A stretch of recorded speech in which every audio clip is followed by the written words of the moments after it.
We're glad you stuck around too, Jami Lula. Wonderful song. And I bet if we were to ask people of faith, spiritual people, are you happy you stuck around? Yes.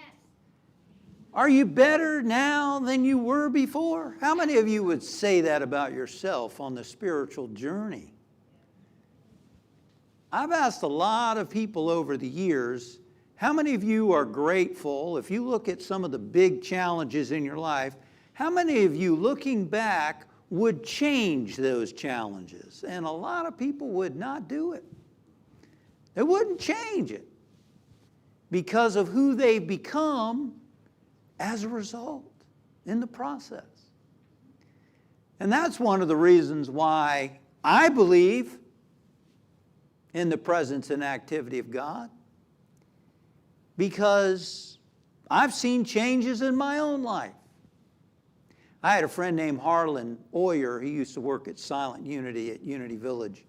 And he was an interesting guy. He had been in the military, and must have been in his 70s, he still wore a military flat top haircut. And he walked around in the dead of a Missouri winter, a cold winter, in short sleeves. In those days, he smoked. He had a pack of cigarettes rolled up in his sleeve. Eventually gave it up. And he was quite a character. And he said, Justin, you should have seen me back then. You should have seen me back then. If you wonder about me now, you should have seen me back then. He got better than he was before through his spiritual journey. Now, to me, that says something, doesn't it? That says something. Getting better than you were before because you were walking the spiritual journey with God, with Spirit. Yeah, I believe in the existence of God. But interestingly, I read recently some statistics about people between the ages of 18 and 35.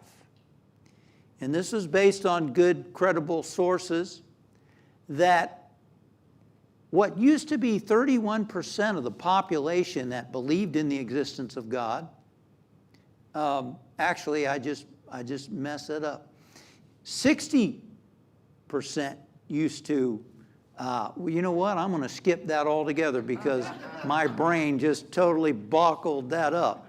How's that? Bockled. Never used that word before. Amazing how creative you can get when you just lost it. But anyway, the statistic did say that 61% of people between 18 and 35 question the existence of God. 61%. Here is the statistic I was trying to figure out. It wasn't long ago, just one generation ago, that only 31% questioned the existence of God. And the parents of these kids, 18 to 35, young adults, their faith, they question, 41% question the existence of God. So there's a lot of people who wonder now, is there a God? Understandable. We've seen a lot of stuff happen in our lives, and people they weren't raised in church and synagogue and other, places of worship like they had been in the past. So they wonder, they question. And I think that's good.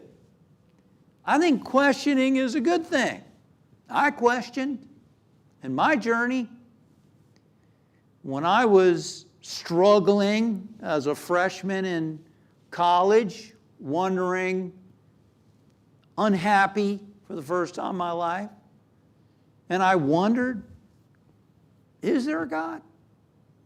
Because I don't believe in this God of judgment who's up there somewhere judging and angry and who's going to punish me. I said, I don't believe in that kind of God. My own parents are nicer than that God. So why would I believe in something like that? No.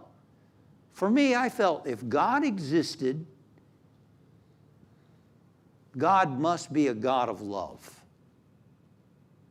And I decided, I'm not going to believe in any kind of God unless it's God of love, because it doesn't make sense to me.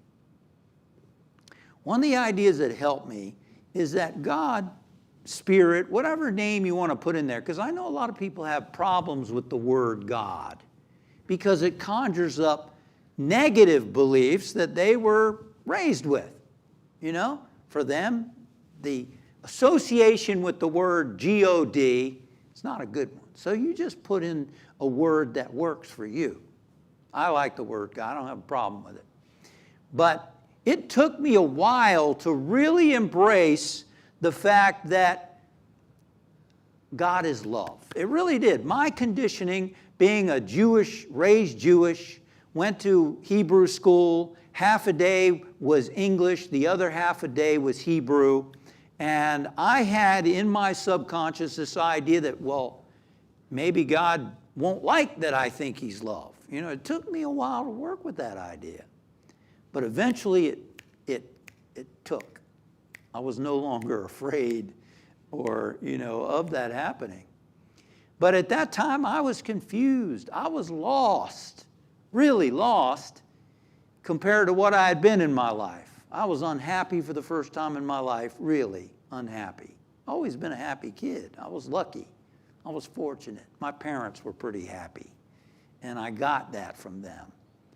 But then when I was going through this first romantic relationship, I started to become negative inside. I started to feel trapped. And I don't know what happened, but I was really lost, and for the first time started to become negative and critical of her, of myself, of people.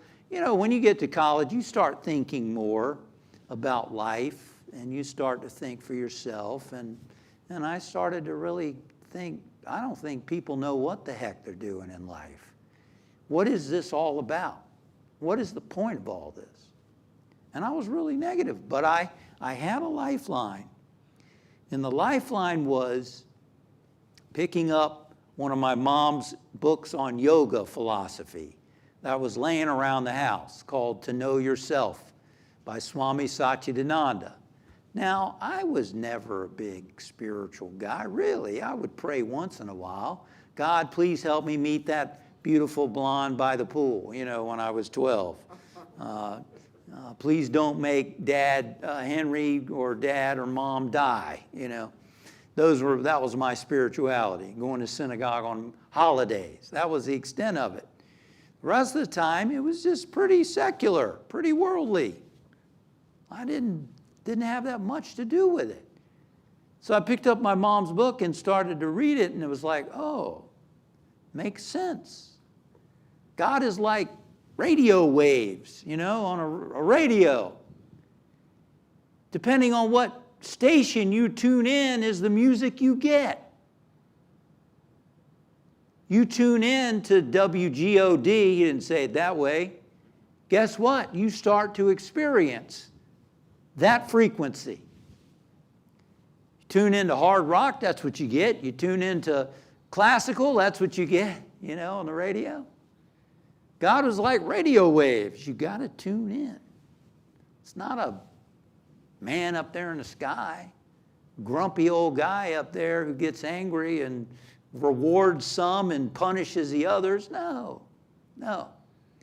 So what happened for me is that over time, as I started to meditate regularly and to seek spiritual understanding and so on, my mind got clearer and clearer and clearer and clearer. And I started to get happier and happier and happier. And I started to get peaceful and calm.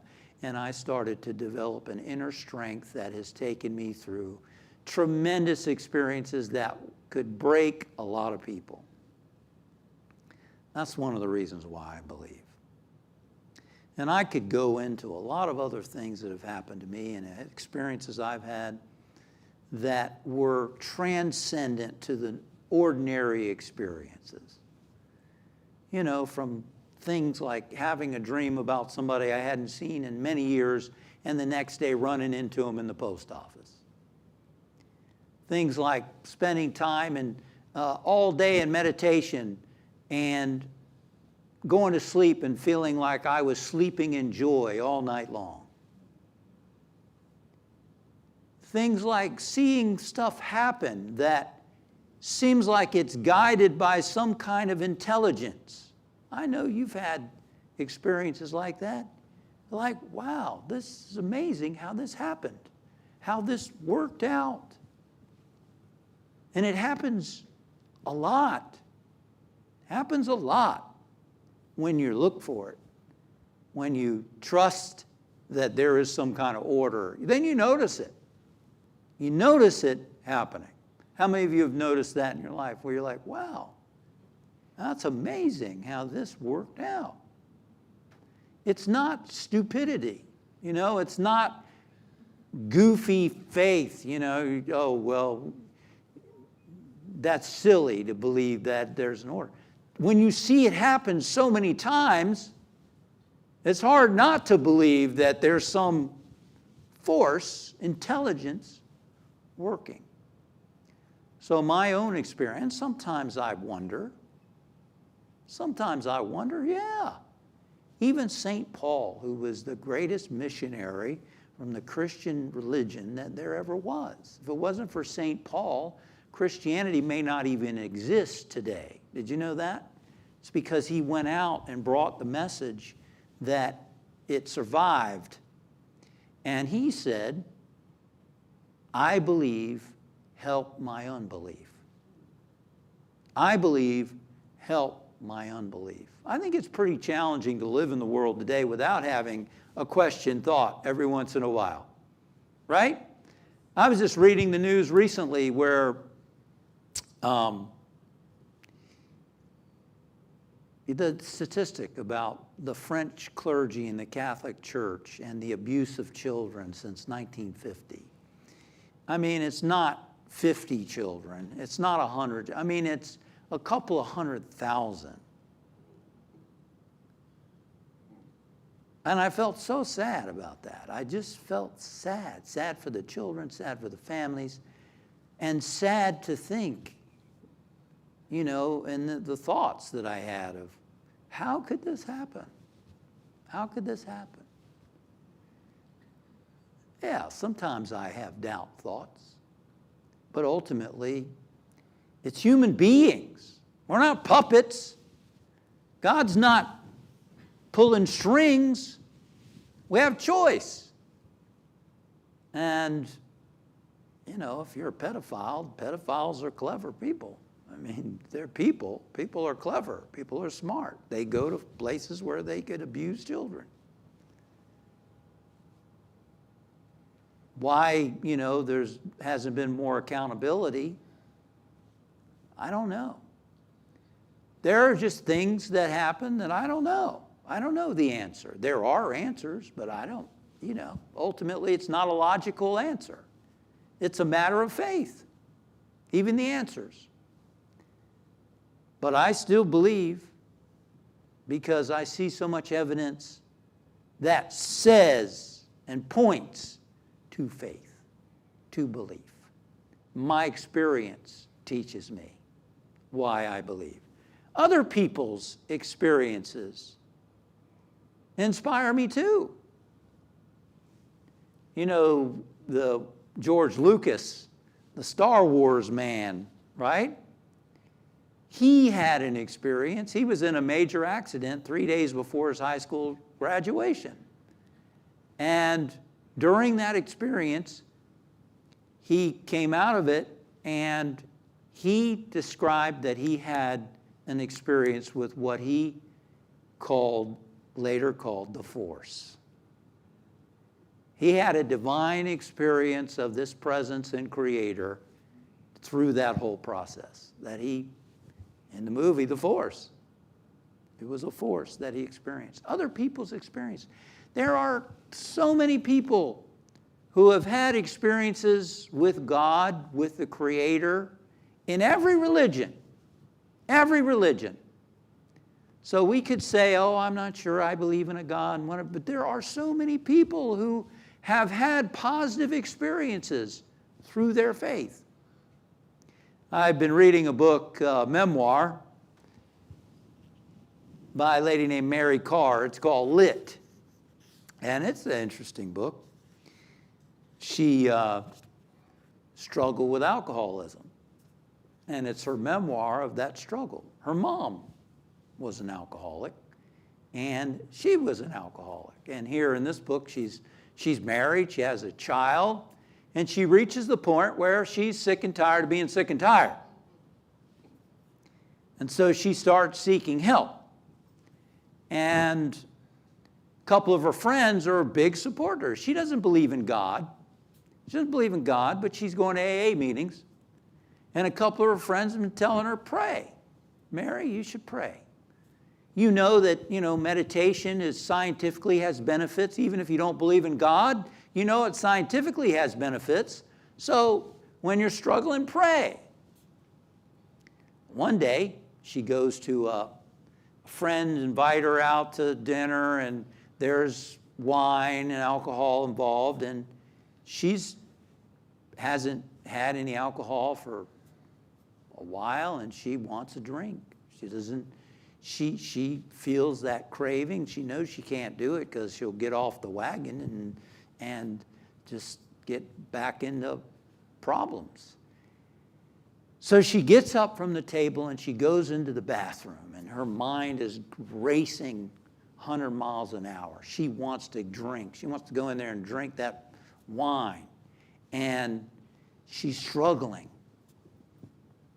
So she remembers what her friend told her. Get on your knees and pray. She gets down on her knees and she says, I feel something underneath my knees like wet. God knows what it is. But she gets down, she says, so I kneel down, my bony knees in a puddle of Lord knows what. None of the promised quiet comes to me. Breathe, Joan tells me all the time. If you don't believe in God, you know there's scientific evidence about the psychological benefits of meditation. Even among non-believers, breathe deeply to calm yourself, then count your breaths to 10 over and over. Well, she's having trouble doing that. I try to detach from the scattered thoughts that float up in me, and they start to drift away from the small, damp spot I'm kneeling in. Silently, I say one of the few prayers I know, the Serenity Prayer. Maybe my second or third truly desperate prayer. I clasp my hands together before my chest, and where my head has been jabbering, I find unusual space. Please keep me away from a drink. I know I haven't been really asking, but I really need it. Please, please, please. Starting to get up, I kneel again. Oh, and keep me from feeling like such an expletive deletive.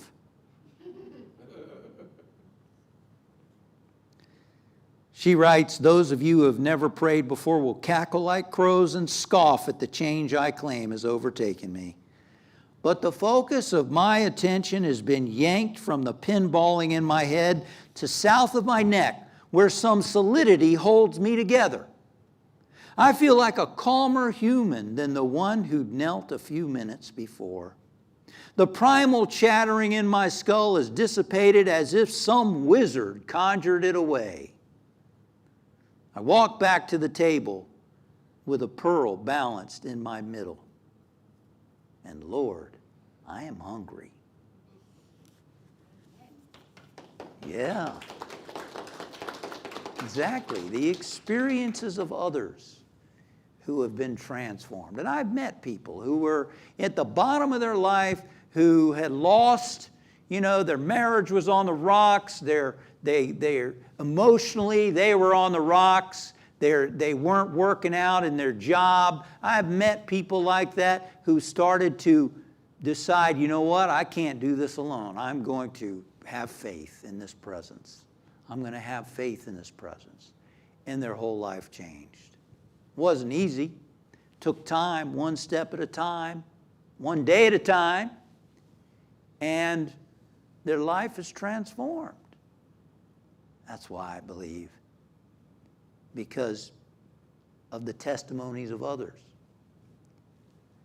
And I believe because there have been people like Jesus the Christ, Krishna, Buddha, Lao Tzu, Paramahansa Yogananda, the great yogi, other saints and sages that you can read about. You can read their autobiography, you can read their biographies, and you hear the stories about them that people have experienced that aren't made up. I mean, you could say, yeah, but the Bible was written a long time ago. Who knows if Jesus even lived? Well, the historians know he lived. Now, whether everything happened exactly the way it is in the Bible, yeah, that's probably, there are things that are questionable about it, but something happened.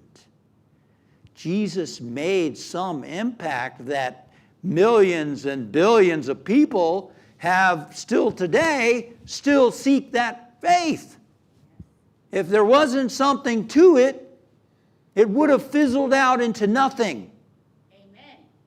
And that's true about the teachings of yoga, that's true about the Bhagavad Gita, that's true about the Quran, that's true about the Torah, it's true about any religion.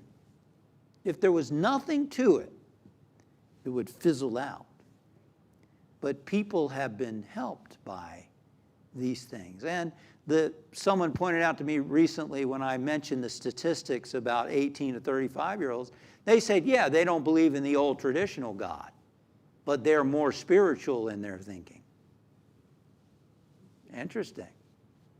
Yeah, I'm an atheist too. If you wanted me to believe in some God sitting up in the sky who punished and kept a black book, yeah, I wouldn't believe in that either. The testimony of others. You know, I've been practicing daily meditation for 30-some years. And where did I learn that? I learned it from spiritual masters who, they didn't say, oh, there are scientific benefits to meditation, lower blood pressure, you know, your cells are better, and you function better, and that's what the research says. Hey, I like research, that's wonderful. But they didn't say that. They said, there is a God. And this is how you can tune in to that presence and activity. It wasn't, I think there's a God, I think there might be a God, but there's great benefits to meditation. No, they said, there is a God, I know him.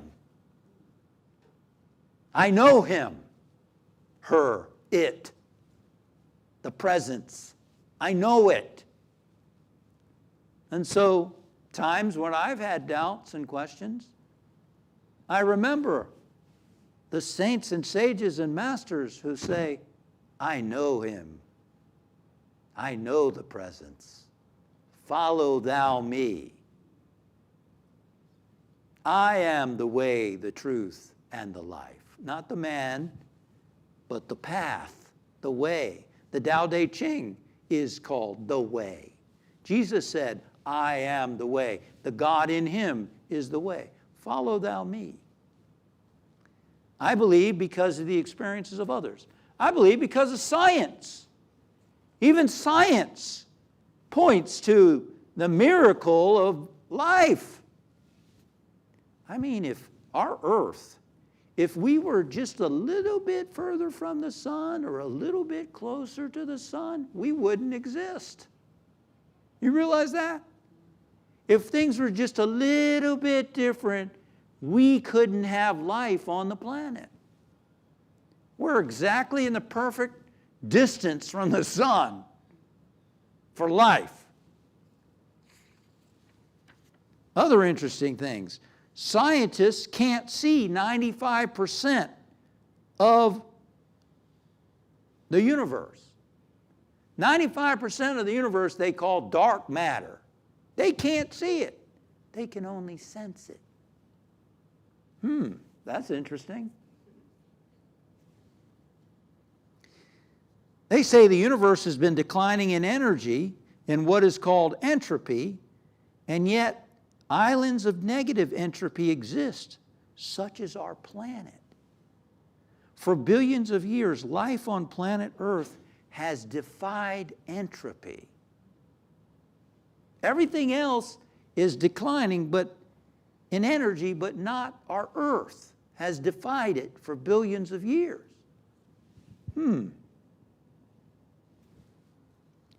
Scientists don't understand how DNA can even come to exist. And DNA survives in a hostile environment. Instead of declining, it has become more complex. Scientists don't understand how DNA becomes the various organs in the body. They don't know how it becomes a heart cell or a kidney cell, or how neurons know how to become sight and hearing, taste, or touch. There's a lot that scientists don't understand, if they're honest. They don't understand. Wow.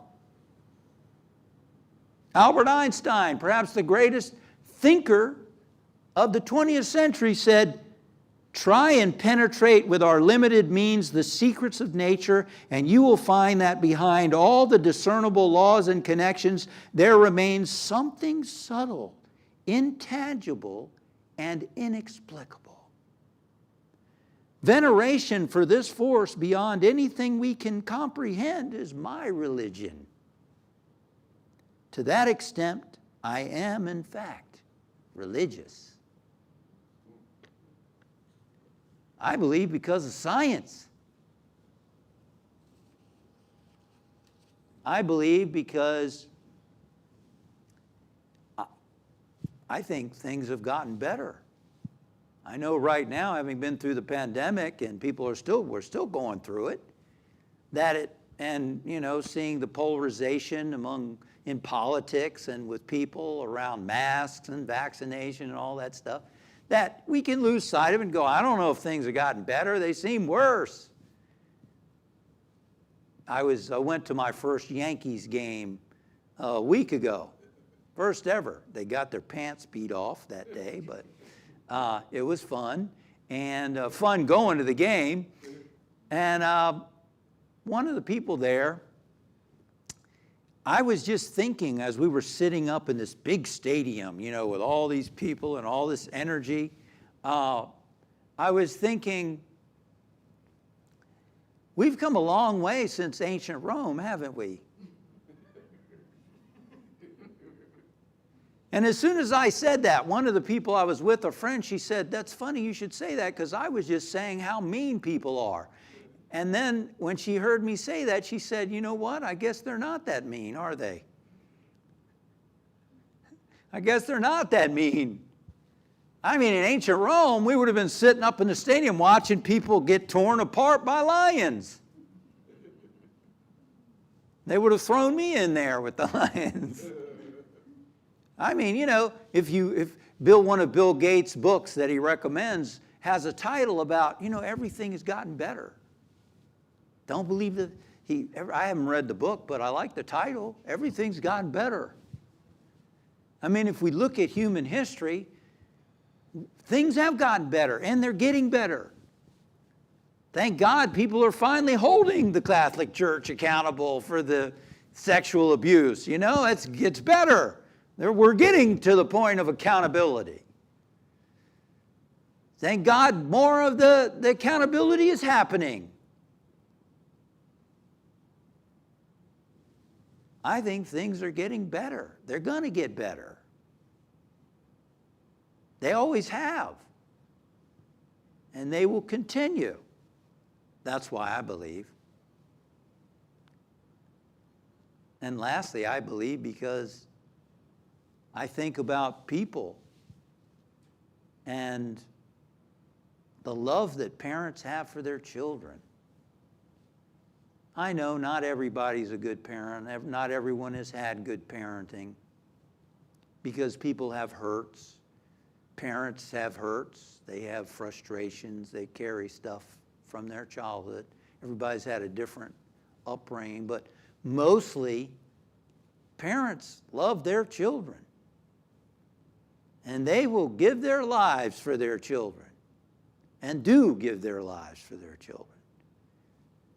Parents will die for their kids. Where does that come from? Wow, that's amazing.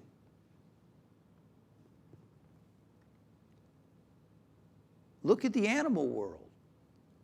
The parents of those baby animals, they're fierce. Mama bear and her cubs, you ain't going to go near them. Those animals, one time I was doing some exercise outside a hotel. I was visiting family in Norfolk, and I was outside a hotel doing some exercise outside, and a couple of blue jays started to dive bomb me. I was too close to their babies. I mean, animals will risk their lives for their kids. Where does that love come from? Wow. And as a minister, I've met a lot of wonderful people over the years. That's one of the perks of being a minister. I met some crazy people too, but I've met a lot of wonderful, wonderful people who want to be in a community where others believe in God and spirituality and are on a journey, and you know, many of you who I've met. A lot of wonderful people who have open hearts, who love people, who believe in Spirit, who believe in God, who have seen transformations happen in their life. People who give, who are generous, who are forgiving, who are loving. I've seen a lot of people like that over the years. And often they're people of faith. They're people of faith, people who believe. Or even if they don't believe, they're expressions of love and kindness. That's why I believe. I believe from my personal experience. I believe from the testimony and the experiences of others. I believe because there's so much scientists don't know and so many amazing things that happen every day. You and I are walking miracles, ladies and gentlemen. I mean, if you think about it, you're a walking miracle. So often we compare ourselves with others. You know, we go, well, I'm not a billionaire, and I'm not famous, or I'm not this, I'm not that. So what? That's all created. That's all human created stuff. Look at yourself as you are. You are what? Flesh and bones that's walking and breathing, that got this squishy material inside of you that we call a brain, that can think, that can create, that can do all kinds of stuff. You can love, you can be sad, you can experience joy. You are a walking miracle.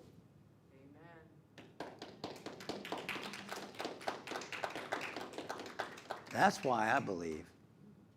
There's a lot of reasons to believe. And there's a lot more good going on in the world than you're going to hear about, that you're going to read about. There's a lot of families that love each other. There is a lot of love being spread on the planet. There are a lot of sacrifices that people are making for one another because they believe in goodness and they are giving and loving. That's why I believe. Let's get still. And we acknowledge that each one of us is present and that each one of us is an expression of the presence. As St. Paul said, in God you live and move and have your being. Wow. Spirit is breathing me right now. Spirit is causing my heart to beat. And through faith, I trust that Spirit is guiding me and guiding my loved ones and friends and family. And that every person is a part of this activity of Spirit. And we just trust that whatever area of our life that we're concerned about, we have the opportunity to test God by having faith, trusting that Spirit is at work, and watching what happens. We have the opportunity to live on the edge, to challenge ourselves, to look at some area of our life and go, God, Spirit, I'm trusting you. Trusting your activity.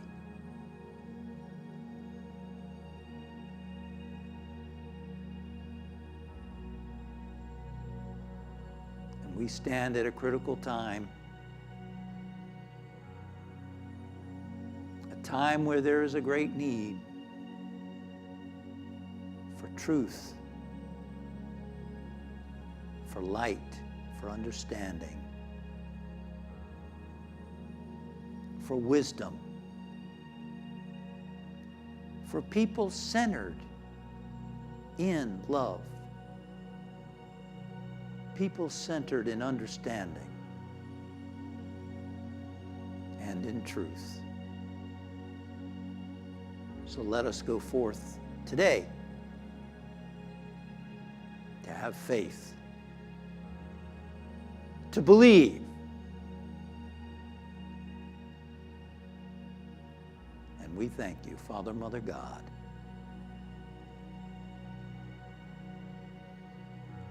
And so it is. Amen.